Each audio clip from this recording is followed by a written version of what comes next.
मैंने अगर आपकी सत्यता से पूजा की हो तो मेरे पति कौन है ये मुझे दिखा दीजिए। भगवती ने कृपा करी। नमो देवी महादेवी शिवायै सततं नमः। नमः प्रकृते भद्रायै नियताः प्रणतास्मतः। आपको प्रणाम करते हैं। भगवती ने कृपा करी और उसके पति को दिखा दिया। भगवती ने कहा तुम जिसकी उंगली पकड़ोगी वही तुम्हारा असली पति होगा। आंख बंद करके सुकन्या ने उंगली पकड़ा और वही च्यवन महात्मा निकले। बोलिए अम्बे मात की जय। इतनी अलौकिकता भगवती की पूजा, भगवती के यज्ञ करने में प्रसन्न हुई। वैद्य चले गए। इसके बाद सरयाती सुकन्या के पिताजी बहुत दिन के बाद पधारे। देखे ये तो महात्मा नहीं है, कौन है? सुकन्या ने बताइए आपके दामाद ही हैं। अश्विनी कुमारों की कृपा हुई तब इनको ये रूप प्राप्त हुआ। पर च्यवन महात्मा के देख हमने शर्त रखा है, यज्ञ कराएंगे, सोमरस उनको प्रदान करेंगे। सरयाती से यज्ञ कराया। यज्ञ में देवराज इंद्र इत्यादि सब पधारे। अश्विनी कुमार भी पधारे। इंद्र ने विरोध किया। क्या किया?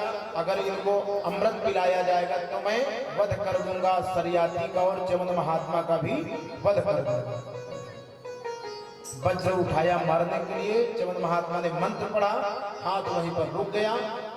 अश्विनी कुमार सोमरस पान किए। यज्ञ संपन्न हुआ। बोली अम्बे माधु की। अद्भुत अद्भुत कथाएं इस पुराण में बताए ना कि इस पुराण को 100 वर्ष भी अगर पढ़ा जाए तो भी इसकी कथाएं कोई नहीं कर सकता है। त्रिपुर सुंदरी ने ज्ञान दिया सुकन्या को पति को पहचानने का। अद्भुत कृपा करी। अब भगवती जगदम्बिका पुनः अंतर ध्यान हो गई। भक्तों पर कृपा करते हैं, दया दर्शाता है। एक रेवत नाम के राजा थे। उनकी कन्या का नाम रेवती था। अब उनको कन्या का विवाह करना था। कहाँ गए पूछने के लिए? कहते अपनी कन्या है, विवाह करना है, बताइए कोई जगह हो। हमारे इस धर्म में ऐसा चलता है। तो रेवत जी ब्रह्मा जी से पूछने के लिए गए। तब तक 108 युग व्यतीत हो गए। द्वापर आ गया। कृष्ण जी ने जन्म लिया, बलराम जी ने। ब्रह्मा जी ने बताया जल्दी जाओ पुत्री का विवाह करो, नहीं तो वो भी युग चला जाएगा। बलराम जी से विवाह कर दो। अब समस्या क्या पड़ी कि दुल्हन जो है 21 हाथ की। बोलो राधा। और दूल्हा 7 हाथ का, कैसे बात बनेगी? जो दुल्हन है वो 21 हाथ की। सतयुग में 21 हाथ के लोग होते थे, द्वापर में 7 हाथ। बलराम जी से विवाह हुआ। कन्हैया थोड़ा सा हास्य प्रयास कर देते थे। दाऊ भैया भाभी आ रही है, हाथ से कहते भाभी आ रही है। दाऊ भैया को क्रोध आया तो अपना हल उठाया, कंधे में रखा और थोड़ा दबा दिया नीचे को, तो वो भी 7 हाथ में हो गई। बोलिए कृष्ण बलराम की जय। अपने बराबर का बना लिया। अपने राधा कृष्ण की, लक्ष्मी नारायण की, शिव पार्वती की मूर्ति एक साथ देखा होगा, पर बलराम जी की और रेवती जी की फोटो एक साथ नहीं मिलेगी, मूर्ति नहीं मिलेगी। क्यों? तब से वो डरने लगी। कभी एक बार और हल से नीचा किया तो मैं तो बिल्कुल छोटी हो जाऊंगा। बोलो जय माता दी। इसीलिए वो दूर हाथ जोड़ करके खड़ी हो गई। दूर से ही ठीक हूँ महाराज, आप सेवा बताइए, सेवा करेंगे। आगे सूर्यवंश में अन्य प्रकार के राजाओं का वर्णन है। ककुस्थ हुए, युवनाश्व हुए। युवनाश्व के संतान नहीं होती थी। इन्होंने ब्राह्मणों से यज्ञ कराया। ब्राह्मणों ने जल अभिमंत्रित करके घड़े में रख दिया, पर युवनाश्व को रात्रि में प्यास लगी। उस अभिमंत्रित जल को युवनाश्व ने पी लिया। परिणाम निकला वही गर्भ धारण कर लिया, गर्भवता बन गए। बोलो जय माता। अंत में जन्म कैसे हो पुत्र का? अभिमंत्रित जल पी लिया ना। जो पत्नी के लिए ब्राह्मणों ने जल रखा था अभिमंत्रित करके, उसी जल को पान कर लिया युवनाश्व ने। मंत्र का तो प्रभाव है, चाहे कोई भी पिए, चाहे पुरुष पी ले, चाहे स्त्री पी ले, वो अपना प्रभाव दिखाएगा ही दिखाएगा। कैसे? उदाहरण बताएं। जैसे अग्नि का काम है जलाना, आप वस्त्र डाल दीजिए, कोई भी वस्तु डालिए तो वो जलाएगी, काम उसका जलाना। रोटी पकाइए, पूड़ी बनाइए, आलू भी पका लीजिए, हवन भी कर लीजिए, सारे कार्य करेंगे, उसका काम जलाना है। विष का काम है मारना, चाहे आप जान से पीजिए या अनजान से, विष तो मारेगा ही।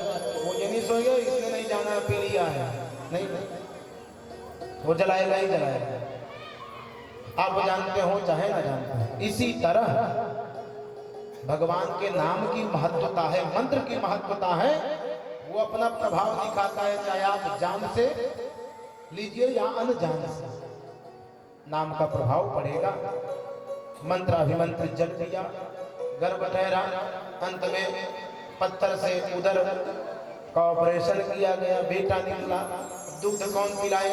इंद्र पहुंच गए, मामधाता मैं इसका पिता माना जाऊंगा, तर्जनी उंगली अंदर प्रवेश कराया, अमृत चला गया, तब से उनका नाम मानधाता पड़ गया। बोलिए मानधाता भगवान की जय हो। ऐसी अद्भुत अद्भुत कथाएं इस देवी भागवत में हैं। मानधाता बहुत बड़े सम्राट हुए, राजा हुए। इनके राज्य में, मानधाता के राज्य में कोई भी चोर डकैत प्रताड़ित नहीं करते थे। त्रिशदस्यु उनका नाम पड़ गया था। जो भी अपराध होते थे तुरंत इसका दंड प्रदान कर देते थे, ऐसा इनका राज्य था। सूर्य वंश में एक और राजा हुए, नाम उनका क्या पड़ा? बोले मानधाता के जब नाम पड़ गए त्रिशदस्यु, तो उनके दो पुत्र हुए, पुरकुत्स और मुचकुंद। मुचकुंद देवताओं के साथ रहने लगे, देवताओं के साथ में दैत्यों से युद्ध करने लगे, वरदान प्राप्त करने लगे। पुरकुत्स के अरण्य हुआ, अरण्य के बेटा बृहदस्व हुआ, बृहदस्व के हर्यस्व, हर्यस्व के त्रिधनमा, त्रिधनमा के अरुण, अरुण का बेटा सत्यव्रत हुआ। सत्यव्रत नाम का बेटा बड़ा हुआ। किसी ब्राह्मण का विवाह हो रहा था, भावर पड़ गई थी, पर उस कन्या को वहीं से हरण कर लिया। सत्यव्रत ने, ब्राह्मणों ने जाकर के अरुण नाम के राजा से शिकायत की, महाराज अपराध किया है आपके बेटे ने, बुलाया बेटे को, आज से मैं तुमको इस देश से निकालता हूं। अपराध कोई भी करे, दंड उसको देना चाहिए, दिलाना चाहिए, यही नियम है। अगर आप अपराधी को बचाते रहेंगे तो शायद कभी ऐसा मौका आएगा कि वो आपको भी नहीं छोड़ेगा, नहीं छोड़ता है। इसलिए अरुण ने कहा इन्हें दंड मिलेगा, देश निकाला कर दिया, मेरे देश से चले जाओ। चले गए, जंगल में रहने लगे, चांडालों के बीच में रहने लगे, बड़े दुखित तो हो गए। कुपितम पितरम प्राह गच्छामिति वै मुहुः अरुणस्ततमता वाचा स्वापाके सह वर्तय। चांडालों के साथ रहने लगा। वशिष्ठ जी पर कुपित था, क्रोधित था। वशिष्ठ जी पुरोहित थे, बचाव नहीं किया। वशिष्ठ जी कैसे बचाव करेंगे? हो अपराध आप करोगे और पुरोहित जी बचाव करेंगे? ऐसा कभी होता है? नहीं होता। क्रोधित था वशिष्ठ जी पर। विश्वामित्र जी के राज्य में अकाल पड़ गया। 12 वर्ष का अकाल पड़ा। विश्वामित्र जी चले गए तपस्या करने के लिए जंगल में। अद्भुत कथा है, बड़े गौर से सुनिएगा। विश्वामित्र जी तपस्या करने लगे। विश्वामित्र जी की पत्नी भूखी सोने लगी, रहने लगी। विश्वामित्र जी की पत्नी ने सोचा कि मेरे 5 बेटे हैं, अगर मैं उनमें से एक बेटे को विक्रय कर दूं तो मेरे इन बेटों का पेट भरेगा, मेरा भी भरेगा। बेटे को बेचने जा रही थी, इतने में ये सत्यव्रत वहां पहुंच गए।